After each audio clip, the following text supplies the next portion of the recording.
What are the three A's of the selling process? Well, oddly enough, it's the same three A's for change.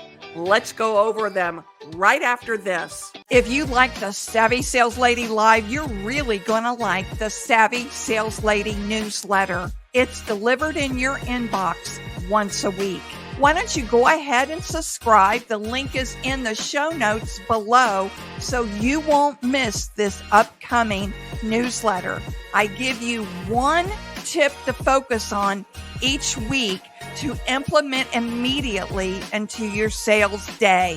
Why not sign up and learn just a little bit more? Okay, we're back. Now, what are the three A's? The first one is awareness, the second one, acceptance, and the third one is action. But think about this in context of these are the three A's of change that also fit into the sales process.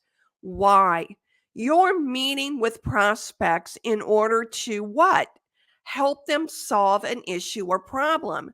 When you help them do that, in essence, you're helping them to change, right?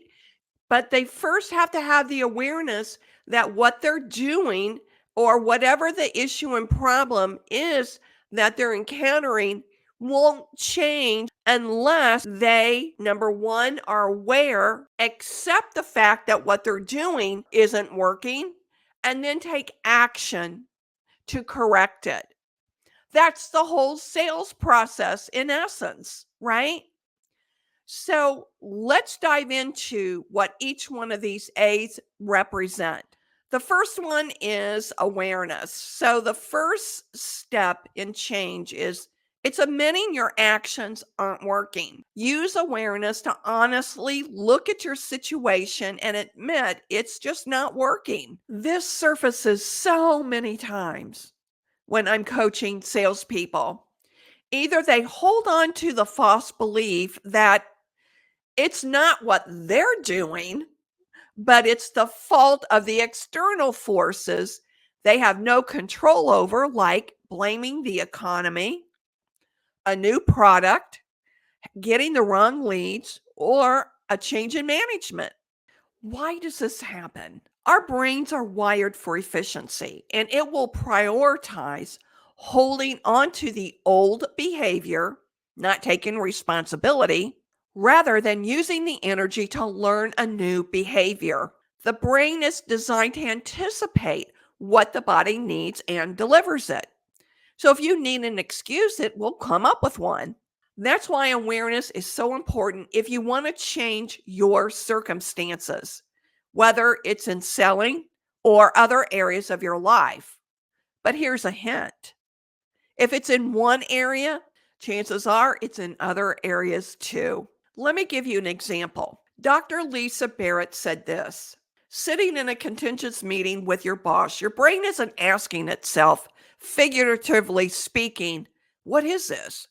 Instead, it is asking something more akin to, what is this like? What is this similar to my past experience? Your brain is making guesses about what will happen next, so it knows how to act next to keep you alive and well. It means you're not reacting to your experience as it unfolds. We miss so much in our awareness because we're busy running around on autopilot. Acceptance is the number 2A. The second step of acceptance is hard because it requires you to look at the pain. We almost always would rather do anything else in the world than look at the pain, especially if we cause the pain. Dr. Tara Brach says, what would it be like if I could accept life, accept this moment exactly as it is? What would it be like for you? Action is the number 3A in the sales process and in change. Now that you've got the hard part over, it's much easier to take appropriate action. But here's what some people get wrong. Let's take, for example, wanting to be a successful insurance agent. The action isn't to become a successful insurance agent. The action is the desire to learn to be a successful insurance agent. Then every day ask yourself, what action can I take today to learn to be what I desire to be. With every small step you take towards your goal, your competency increases, which automatically increases your confidence. Take cold calling, for example.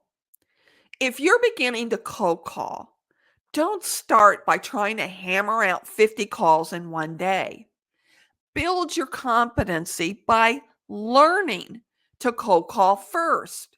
You first have to learn how to do it. Then practice many times before picking up the phone. Next, once you've learned how to cold call, once you've practiced, then make one call and one call only. But make one call each day over 5 consecutive days. Then the next week, you're going to make 2 calls over 5 consecutive days. Then 3 calls over 5 consecutive days. You get it, until you build up to 30 or 40 cold calls in a day.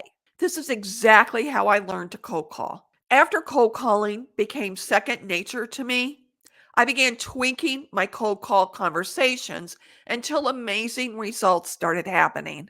This brings me to an exciting announcement. My long anticipated cold call masterclass is in its final stages and will be released on November 15th. By signing up for the pre-sale, you'll save 50%.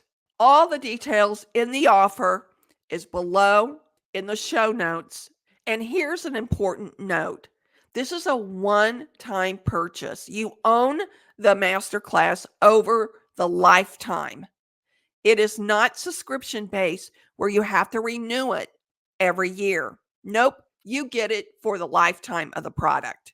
Once the class is released on November 15th, the price will go up. So take advantage of it, 50% off. Remember this. Sales is a journey, not a quick trip around the block. Like, subscribe, and hit that notification bell so you won't miss out on the next video. And I'll see you on the next one. Bye-bye.